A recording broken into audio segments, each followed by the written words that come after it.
Hi, my name is Pamela Coons, Associate Professor of Medicine in the Division of Oncology at Yale School of Medicine and Yale Cancer Center. I'm excited to announce ASCO's new open access journal, JCO Oncology Advances. As the inaugural editor-in-chief, I hope to support JCO Oncology Advances to become the premier platform to bridge the gap between accessible scientific research and clinical care. Stay tuned for more information, including new article types, at ascopubs.org/JCO Oncology Advances. We look forward to seeing your submissions in spring of 2024.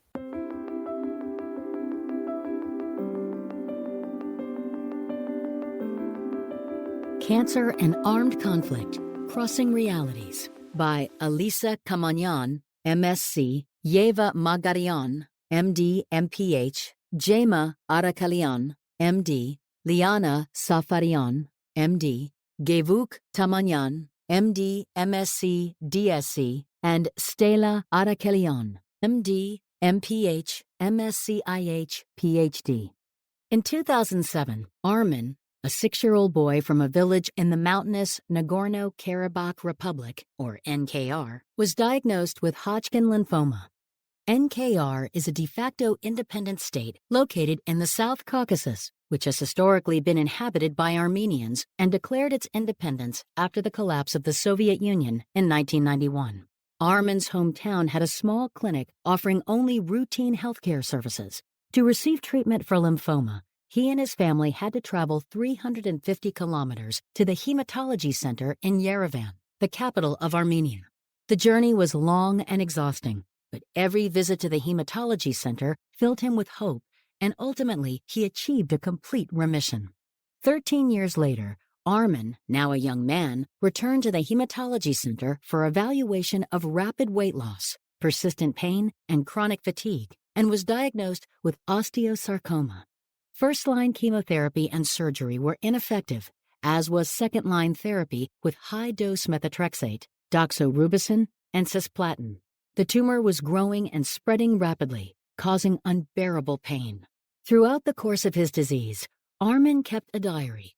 Recently, his family shared his journal with us, hoping to give a voice to Armen and other young patients with cancer struggling with physical and emotional distress, along with overwhelming existential angst. In the hospital, I had dreams which I could not understand.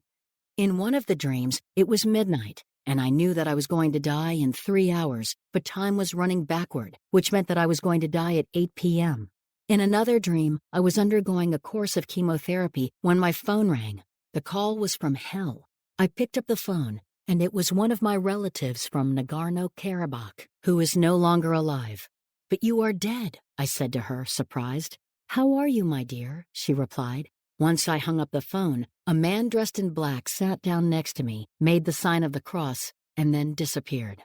At the time, there were no clinical trials available for patients with osteosarcoma in Armenia, and his family could not afford to take Armen abroad to receive any experimental therapy. So after exhausting all available treatment options, Armen returned home to live out his days in the village that helped raise him. We knew that his home environment would provide the support he needed as his cancer journey came to its tragic end. We hope for his comfort, safety, and peace among those who loved him. On the morning of September 27, 2020, Armen awoke in a panic, distressed by the loud explosions of bombs dropped on his village as the war between NKR and Azerbaijan erupted.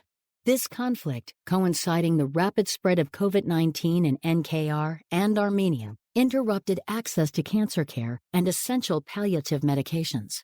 Armen was bedridden with intolerable pain and a dwindling supply of analgesics. The encroaching sounds of high-intensity blasts further amplified his anguish and suffering. Armen's psychological trauma resulted in nightmares and chronic anxiety, as evidenced by his diary entries. "My house keeps shaking with each explosion, resonating like a high-scale earthquake. Soon the blast will shatter all the windows in my house." October 1st, 2020. "Our electricity, heating, and water supplies are cut off. My supply of painkillers is running out." October 9th, 2020. "Don't think about death. Think about the future." Within weeks, the Nagorno-Karabakh conflict escalated, destroying homes, healthcare clinics, hospitals, and schools. resulting in massive population displacement and hundreds of civilians, including healthcare providers, being killed or wounded. Given these dire circumstances and Armen's worsening pain and weakness, Armen's family sought refuge in Armenia, where his battle with cancer ultimately ended. After the war ended on November 9, 2020, Armen's family took him back home to be laid to eternal rest. This had been his last wish. Armen was a fearless soul. He was a fighter who had already survived cancer once and continued his fight with a smile on his face, giving hope to many of our other patients and staff. But the day the Azeris attacked his home, the smile left his face forever. For our healthcare team and other colleagues, the 44 days of the Nagorno-Karabakh War caused a psychosocial and emotional crisis. We could not concentrate on our work. Hundreds of soldiers were being killed daily, and many colleagues felt compelled to leave the cancer wards to join frontline military healthcare workers. With increasing numbers of surgeons, anesthesiologists, and nurses traveling to NKR or bordering regions of Armenia, we experienced acute staff shortages, undermining the provision of quality care to our patients. COVID-19, the other main healthcare concern for the rest of the world, was no longer our priority, even as the incidence increased eightfold during the war. The vicious cycle of war and pandemic was tormented as we tried to balance our own emotions and fears while continuing to care for and support our patients with cancer. Armen's story provides only a glimpse of what people with terminal cancer and the healthcare workforce experience in resource-limited settings affected by war. Today, around half of the world's population lives in countries affected by war, with predictions that cancer will disproportionately affect these regions in the coming decades. Because of multifactorial resource limitations, patients with cancer from these areas are usually diagnosed in advanced stages of the disease when palliation is the only viable option for care.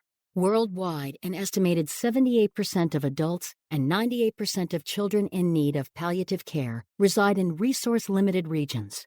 A third of adults needing palliative care services are patients with cancer, and 80% of them live with moderate or severe chronic pain.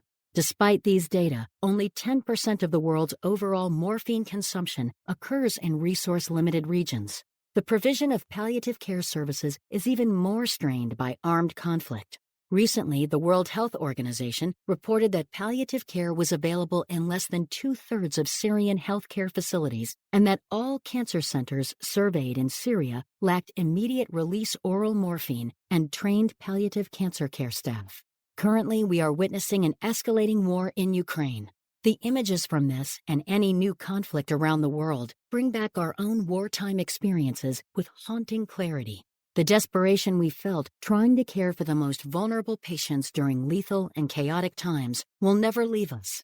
How many children are now writing tales of death in their journals?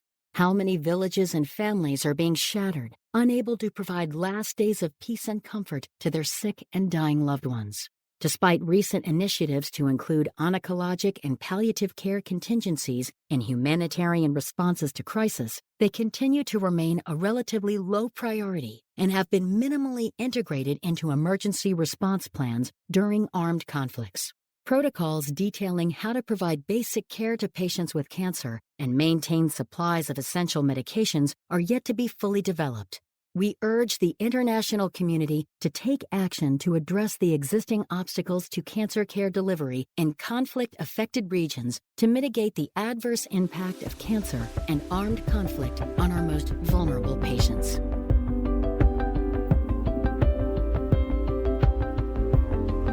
Welcome to JCO's Cancer Stories, The Art of Oncology, brought to you by the ASCO Podcast Network, which offers a range of educational and scientific content and enriching insights into the world of cancer care. You can find all of the shows, including this one, at podcast.asco.org. I'm your host, Lydia Shapira, Associate Editor for Art of Oncology and Professor of Medicine at Stanford. And with me today is Dr. Gevorg Tamamyan, Chairman and Professor of the Department of Pediatric Oncology and Hematology at Yerevan State Medical University, Head of the Pediatric Cancer and Blood Disorders Centers of Armenia, and Chairman of the Board of the Institute of Cancer and Crisis. We'll be discussing his Art of Oncology article, Cancer and Armed Conflict, Crossing Realities. Our guest has travel, accommodation, and expenses from Roche. Gevorg, welcome to our podcast. Thank you. Thank you very much, Dr. Shapiro, for the invitation and for this opportunity to speak with you.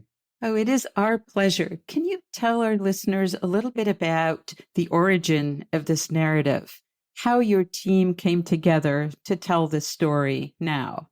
So, living in a region where every day you face not only, and being the oncologist in the meantime, facing the death not only from cancer, but also from the war, it makes you think about cancer in a different perspective. During my not so long life, I experienced 3 wars. The second one was a little bit shorter, but the first one was quite long one. I was a young boy at the school age, and the second one, the large one, was recently in 2020. And later on, being already oncologist, when every day you're walking in between the life and death, and your everyday work is dedicated to save one more life, sometimes you realize that with one bomb, people can kill hundreds and thousands. So having this on my mind, I started exploring the field a few years ago, even not knowing that a new war is going to begin in 2020. And we wrote an editorial in Nature Cancer Reviews. I think it was 2019, if I'm not mistaken, how the war affects cancer patients and cancer care in general. And then in 2020, when we had this sad experience, then we thought that we must express our feelings and reveal what happened, what happens with cancer patients during the war situation. And just recently, of course, there is a new war in the world, and we see all these strugglings every day. So unfortunately, this topic, it does not lose its actuality, I would say. You chose to tell the story of a young boy who first came to your major academic center in Armenia at age 6, and you treated and cured him of Hodgkin's lymphoma. And then he returns as a young adult, 19 years old, with an osteosarcoma that you treated, but unfortunately, treatment was not curative. And he goes back to his village and needs to receive palliative care, but is suffering now in 2020, right, with the war in NKR. Can you tell our readers a little bit about the Nagorno-Karabakh war and how it affected your team and the care you provided to children and young adults with cancer? So, Nagorno-Karabakh Republic is located in South Caucasus.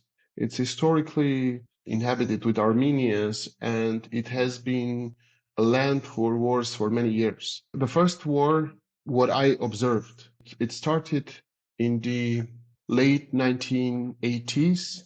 So I was just like born a few years ago, and I cannot clearly say what happened, but I know from the history definitely. There were massacres of Armenians, and the war erupted. But for many years, for 3 decades, the situation was unstable. And during the COVID-19 pandemic, Nagorno-Karabakh Republic was attacked by Azerbaijan, supported by Turkey. And just to kind of illustrate what the situation is, there are like 150,000 people residing there. So this small country was attacked, and there were thousands of people killed and tens of thousands displaced. So this was the sad reality, what we have seen, of course. And one day I was in Stepanakert, in the capital of the Nagorno-Karabakh Republic, when bombs were falling on the civilian buildings, and I was in the ground floor of the hospital, and I was seeing how these wounded people, civilians, were coming to the hospital. It was really, and my English is very poor to describe all this situation. But back to the hospital, we had a lot of patients from Nagorno-Karabakh, and we were seeing their struggles. And it was not only from the cancer. Some people were losing part of their families. Some of their family members were at the worst stage, and kids, there was no smile on the kids' faces. It's difficult to describe, and I think it happens with every war anywhere in the world. And we decided to describe this young boy's story, and through this story to deliver the message about the war, about the cancer, and about how patients with cancer struggle during this crisis and during these difficult times. You tell in your story very movingly how difficult it was for this young man to run out of his pain medication, to also run out of all of the sources of delivery of palliative care. And also, you tell us a little bit about how this made your team feel, that you were struggling with the war, you were struggling with this idea that you couldn't relieve the symptoms and pain of your patients. Tell us a little bit about how your team struggled through this and what helped you as you went about your work every day. Our hospital is a major hospital, not only for pediatric cancer. We have the only pediatric cancer center located in the hospital, but also our center, the Hematology Center, where our pediatric cancer center is located, is the major and the main blood bank. So we were kind of primarily involved in saving patients' lives through the blood bank, of course, because all the people were coming to donate the blood, and we were sending this blood to different hospitals. And I must confess that this pain medication and palliative care is an issue not only during the war, but also during the peacetime in many resource-limited settings. But during the war, it becomes dramatic. And for the people living in the war area, in the region affected by conflicts, it's almost impossible for them to receive this treatment. I've seen the stories from Syria back, let's say, 10 years ago, photos from the hospitals and photos of kids who were not able to receive the treatment. Let's say a kid with lymphoma who has all the chances to get cured, and he or she is not receiving the medications because there is a war, because people fight, and people are dying and kids are dying in pain because they are not able to receive their opioids, their painkillers. So for doctors, of course, realizing this is very difficult. And the second one, because the supply chains are kind of disrupted, it's difficult to get the medications on time. Then many doctors leave the hospitals and go to the war front and, let's say, do surgeries there or just help the wounded people. And sometimes we're out of the staff or out of the specialists. Some of our surgeons, and we are a small country, and there might be, for narrow specialists, 1-2 specialists. And when your specialists are at the military hospitals, how can they operate? How can they do surgeries for the kids? And of course, everyone has a relative, everyone has a friend who is there, and you are thinking about them, even if you are not there. So from all the sides, you are depressed, and that's the war. That's how the war looks. And in the cities which are under the bombs, of course, the situation is even more difficult, and what we see in different parts of the world. The reality of the war is always awful, and I really admire your ability to bring this to our attention in such a clear way. Let me ask the question again. How do you and your colleagues get through the day? And I imagine that you're probably sort of relive the trauma in a way when there is a new war in the world, as there is now in your general area of the world. How are you all doing? With every new war, including this new war in Ukraine, people are dying. You see these images from the cities. The worst thing is that these people from both sides, and you have friends from both sides, and even these fighting sides they were brothers a day ago. And you see how kids are dying, how you see how young people are dying, and you see displaced people who are leaving their houses. It's really very difficult. And in the meantime, the situation here also, it's not calm. And during last months, several times we observed similar situation in Karabakh again, where in several villages, people are well displaced, and it's kind of no war, no peace situation. And you live with this thought that the war is going to begin again soon, and you don't know what's going to happen. That's the reality. So you bring our attention, Gevorg, to the enormous disruption in care for children and adults with cancer caused by war, both the interruption of cancer-directed care, but also the interruption of palliative care. There's a general feeling, I think, among many oncologists throughout the world of wanting to help. How can people help? It's very difficult, to be frank, to single out a solution, but there are different ways. First of all, I think one of the kinds of help would be just to write an email and say, how are you doing? Because in the world, what we are lacking the most, it's paying a little bit more attention to our friends and neighbors and people who we know. And of course, with our routine daily life, we are so busy, but even a small message can help the people with the stress. And at that time, maybe someone will say, okay, do you have 10 ampoules of this or flacons of this drug? Something like that. Or would you give me an advice how I might manage this child? But of course, my suggestion would be that all the professional societies and humanitarian organizations and major cancer institutions put their efforts to trying to find systematic solutions for how is it possible to help patients or professionals in the conflict-affected regions, how to help displaced populations, and not only when the conflict erupts, war erupts, because there are conflicts all over the world right now. For example, people in Syria, right? They experience so many struggles. I was reading in the ASCO Post, there was an editorial, tens of thousands of professionals left Syria. So people are left without basic healthcare. And similarly, in Iraq, Afghanistan, Ukraine, and in many parts of the world. So I think a systematic effort is needed to help the patients and professionals.